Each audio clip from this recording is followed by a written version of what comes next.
Dr. Mrs. Chizoba Ijioma, the woman that you are. When I think of my mama, I think of three words: selfless, fearless, kind. And I don't think in me anyone that has spent even a second with her that would think otherwise. Sometimes I can't believe she's real. I can't believe she's my mom. Because you see, she's a powerhouse. A rarity these days. To find a soul so pure, a heart so loving, eyes so kind. Someone we're lucky enough to call our mother and best friend. And we can never stop talking about how much we love you, mommy. There are so many stories I could tell on the influence and impacts you've had on the lives of others. But I must see some for your 10,000 page biography, if that be enough. Dr. Zoms, to me, you are the epitome of a Proverbs 31 woman. Who can find a virtuous woman, for her price is far above rubies? One of the most popular conversations in our house, not surprisingly, since Dr. and Dr. Mrs. Ijioma decided to have 4 girls, is purity. A core pillar in my house is choice, and well, choosing substance. For example, waiting to marriage is a choice, a difficult one, yes, but a choice that Dr. Zoms made and encourages us to do so as well. He says we should be more than our virginity, we should never invalidate the beauty in waiting. The heart of her husband without safely trusting her, so that he shall have no need of spoil. She will do him good and not evil all the days of her life. I've always been a very inquisitive child. My parents have always been open about their marriage, ready to share. Dr. Zoms legit shares almost everything on her Instagram and Facebook.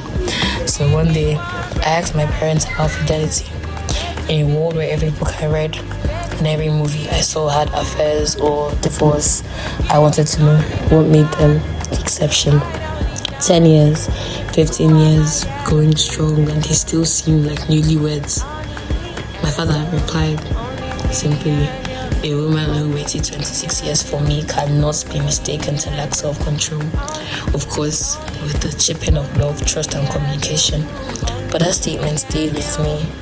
It's the little things like my mother being able to open my dad's phone with her fingerprints, and neither of them even ever feel the need to go through each other's phones because of the confidence and trust they have built and, instilled in each other. I mean, me too, I go love, Out of every characteristic my mother portrays, I know sacrifice on top of the list. I call her Dr. Mrs. Chizoba Ijioma because that's who she is, a lawyer with a PhD.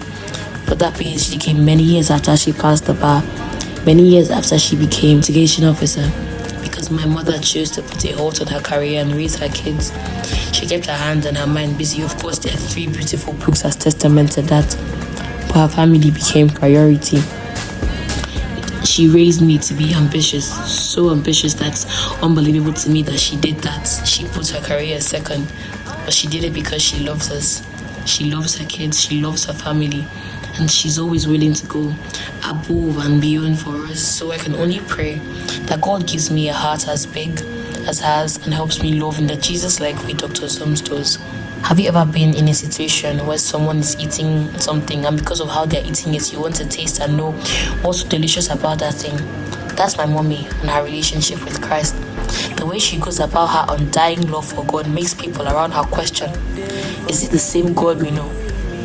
Myself especially, my mother is my role model in a lot of areas, but I wonder what I'll do when I attain the kind of friendship she has with the Holy Ghost.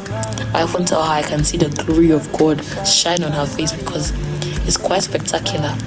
And with God's help, I pray, mommy, that you will forever dwell in His presence. Her children arise up and call her blessed. Her husband also, he praises her. We know how lucky we are to have you, Mommy Chi. Thank you for loving us and being the epitome of grace, strength and honor. Strength and honor are your clothing, and you shall rejoice in time to come. Nwanyikaego, Nwanyikaego, happy birthday. We are grateful to have you. Continue to live in strength and purpose, impacting and touching every life that you come across. Truly, there's none like you. Happy birthday, Mommy.